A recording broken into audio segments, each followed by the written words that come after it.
Hey everyone, Kyle once again, and welcome back to finally I'm getting around to view the episodes I missed of Devil's a Part-Timer Season 2 of episodes 8 and 9, and then just, and now again, and also including the latest one, episode 10, which, first of all, like I said, I apologize for not getting to do the previous ones previously, because like I said, you know, at the times I try to do both of them at the same time, Call of the Night and Devil's Part-Timer at the same time, right, the same day, you know, but sometimes, you know, when uh, times like I said, work just it takes a toll. You know, just get too tired and burned out. You know, I like to have time to one. You know, it just gets really exhausting. So, but so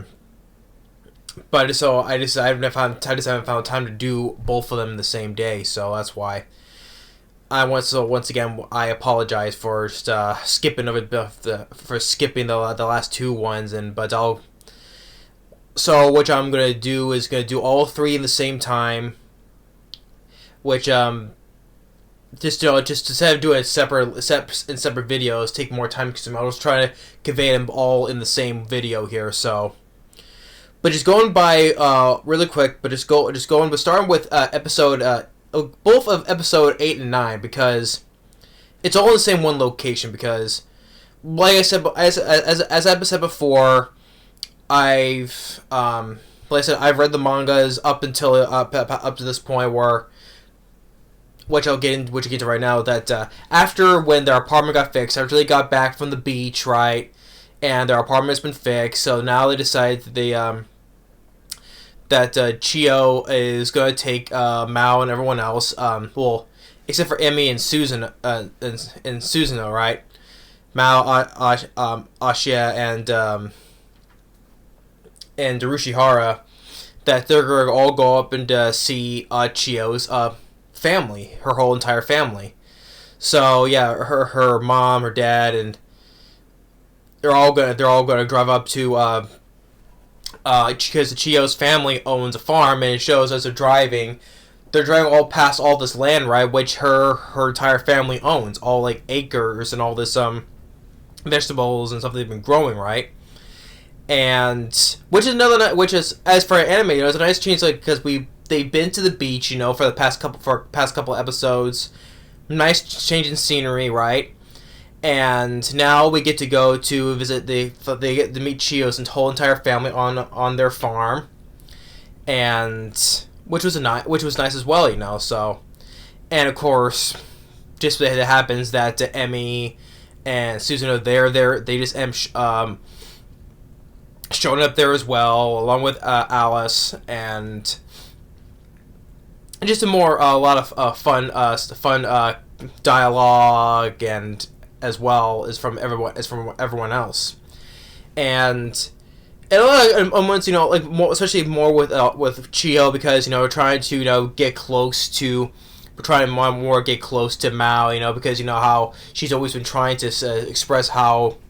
You know, we know that she's in love with Mao. She is.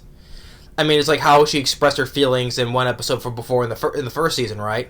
How she's fallen for him, right? So, and she's trying her best, you know, like even wearing casual clothes, right? You know, walking with Mao in the late night, looking at the stars, right, on her land, right? And you're just trying to get close to Mao, but and then also more on upon meeting the rest of Chio's family. Now they have to do some more work, right?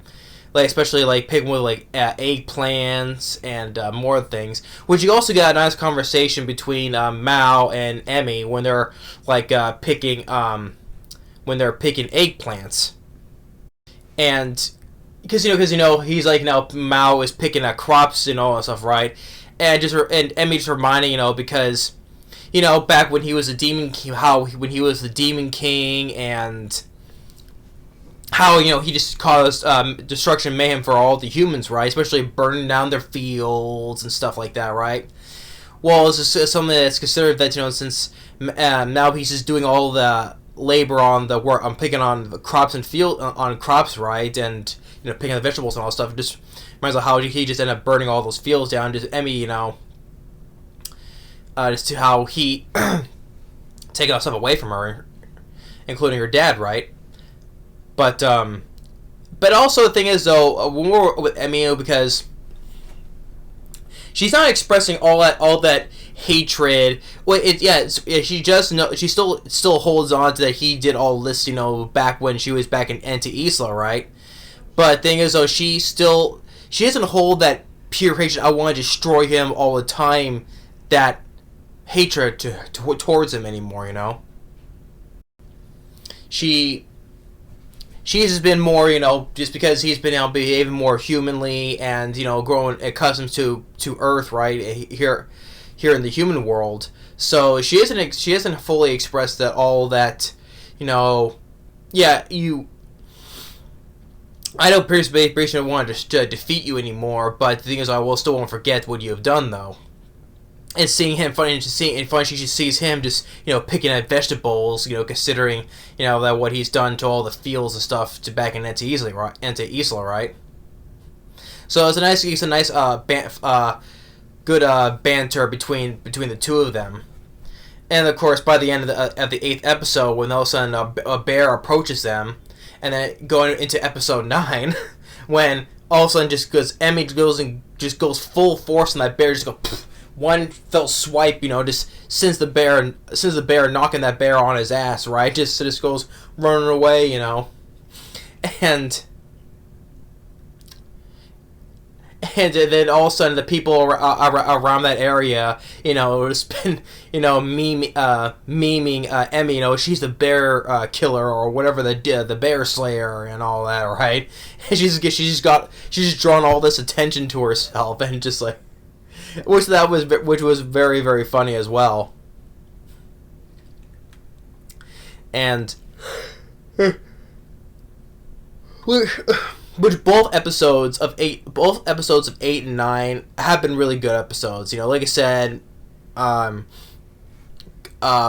going on a farm and let's say meeting with all of Chio's family, which was nice as well. And he was like another fun moment where there was like some misdemeanor criminals, right? Just for what they were taking, were they taking like pictures or stuff? I forget though, because it ends up one way or another. One thing leads to another. That Emmy, she just goes and climbs on the rooftop of the car and just tears the whole roof open, looking so scary, right? That's just a very giving like a very creepy vibe to her character when she all of a sudden just evilly just opens up the roof of the car, just scaring the pants off of these two guys. So that was another fun moment in episode 9 as well. But both episodes 8 and 9, they were really good episodes. Once again, like I said, Devil's Part-Timer, I've always enjoyed for the first season. Like I said, I keep showing that because I'm a big fan of the first season. Although, like I said before, the animation, I know it's a different studio because due to the Gapfish, though, they have a different studio though. But I do still prefer the animation a lot, especially with the the animation on our characters. I still prefer them from the first season though. And so like I said, it's the same thing when they changed the animation in the 4th season of High School DD, right? Like I saw how the animation of that along with the characters in the first 3 seasons though, but I was not really like I said, I like the 4th season of High School DD, but I just still prefer the same animation that they did for the first 3. Same goes with Devil's Part-Timer in the 2nd season with the animation style, right? But that doesn't deviate anything from my enjoyment from loving the 2nd season of Devil's Part-Timer. Don't get me wrong on that. But anyway, yeah. But episodes 8 and 9 finally managed to cover most of these, right? All of these.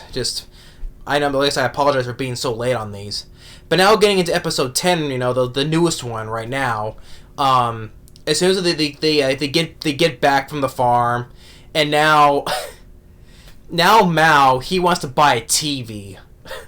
So yeah, because he finds that which Ashia was like, how are you gonna get that? It must cost like 20-some thousand yen, right? Well, now that because everyone wants a TV because since Emmy has a TV, in which even Susan knows she wants to get a TV as well, and because wants to watch things, since Emmy has a TV, watch things with Alice, and now he wants to get a TV so she can watch stuff with him, right? but also that he's also been watching these commercials and been learning stuff that he doesn't know about commercial. He hasn't seen about some other certain products and stuff like that, right? Like you get this little version of like Urushihara or Lucifer, shows him on the laptop like this little version of Pokemon, right? Which is called Pokechur or something like that. Like stuff like but it was like regarding about a kid's meal, right? So the little thing is that he didn't know. So but while on TV watching all these little commercials, he might pick up on some more certain things. So and then he shows that he had since he this thing where he collected points on when he got the fridge and the washing machines, right? He's like earned points that's well above over 20,000 yen, so he can be able to afford to get a TV, and so.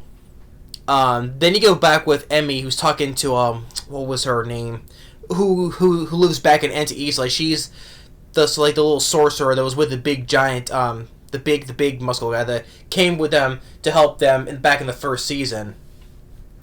So if she's been cheating and Emmy's been communicating through her phone while back in Anti-Isla, so she's been talking with her, to Emmy, about her mother. Have you seen Lilith lately? Lilith, who's the name of Emmy's mother, and says, like, have you seen her? It's like, who? Oh, your mother, right? Have you seen her around lately? But in fact, which Emmy brought up that the mysterious woman, she may suggest that it's her mother, which us, the viewer, let alone the reader of the mangas, we know that's her mother, but she's, like, questioning if that woman they saw before who helped, cure Alice back in the amusement park is questioning that maybe that's her mother. So that's why what was her name? I forget her name though, but been asking is have you seen her lately? Who's your mom, right? So she's been pondering on that for a little bit as we see a flashback and back, and also back with Gabriel. He's like casually, what was he had like. He was like talking to one guy, looked like a coworker. Said he was looking for he had a I guess a proposal. I guess like a promotion. I guess he's been working somewhere. I guess, but then all of a sudden he just shows up at Mao's apartment with Urushihara. That he just casually just walks in, goes through their refrigerator, taking out an ice cream popsicle, whatever, and talking with Urushihara. How he wants why'd you decide to stay here instead of going back, to the world where you just be all high and mighty, right? But Urushihara tells Gabriel, said, it's boring. I like it down here and being stuck in this apartment and doing my laptop, whatever I'm doing, or else wherever, because it's much more fun. Up there, back there, it's boring. And just like, a little bit, Gabriel's looking, So, and then, so they're out, and then also, Emmy, which you get a fun little hilarious moment where Emmy, she gets a call from Rika, her co-worker from work, right, who, also back in the first season, and also the last, episodes, from the beginning, right, where she's taken a liking to, Ashia, right, back, they get their picture together in the amusement park, which I know, she's taken a liking to, Ashia, or Asiel. And she's asking what kind of clothes that he would like to wear, and then Emmy has a dumbfounded look on her face, like, it's like, oh, maybe he likes cheap clothes. He likes cheap clothes, And so, because since Rika knows that they're going shopping for a TV, right? So he's thinking he invited her to go along with him. So, and which by the end of the episode, we see her, getting herself all dolled up, putting lipstick on, getting ready to go out, And also, there was another funny moment where one of Chio's classmates, which we saw only a brief moment in an episode back in the first season where they're at her school, and she was like going goo goggle because Chio mentioned that Mao, her coworker, has a roommate, and she's like, oh! If I remembers that moment in that episode in that first season, though, but we see her again here talking to Chio, and all of a sudden going once again about with Mao, right, and etc. She's making that all that funny look on her face. So, but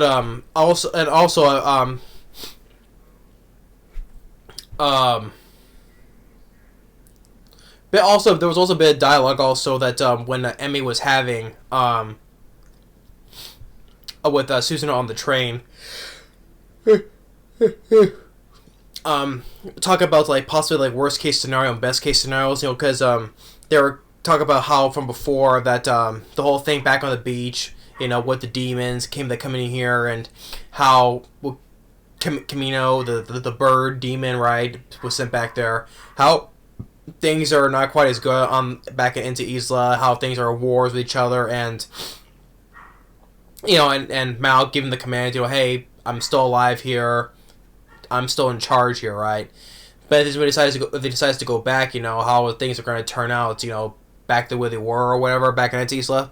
But they have to be prepared for that worst case scenario. But the thing is, the best case scenario, if you choose to stay here in the human world on Earth, they can still be together, acting as like friends. Well, damn me not to be friends with Mal, but they as companions or whatever, though. They all can still work together or have laughs or whatever together back here in the human world. Everything can be all good and fine and dandy, though. But they're just predicting what could be expected if they go back to Isla, and he still wants to remain as well. He's still King Satan, though. And speaking of King Satan, even Gabriel mentioned to Arushihara back in the apartment when he was in the apartment. He said there was another King Satan before him, and which he was around there for, right? Even Arushihara kind of knew about that, though. So they're just going through the best and worst case scenarios they can. But yeah. But episode 10, I also really enjoyed it. Just how just Mal, he really wants to get that TV. Because in their apartment, like once they never got a TV. They never got once. They got a TV once before, so. And even let's say Suda, she wants to get a TV as well, and so how about once again learn more things you saw in commercials, and when she said that she was like, oh, it's a good idea as well, and to like Ashia is like skeptical because how can they afford that? But like I said, he got points from when he got that washer and dryer place. And then going shopping and then like with Rika, she's getting herself ready to go with Ashia, and and the whole thing with Gabriel, and which like I said, he could just walk right into their apartment and just raid their fridge, because they're just which I've forgotten this guy tried to almost trounce Satan, right? Try to grab the girl, the crystal, and the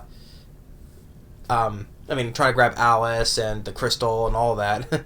But it's just like, now he's like just wandering around, just.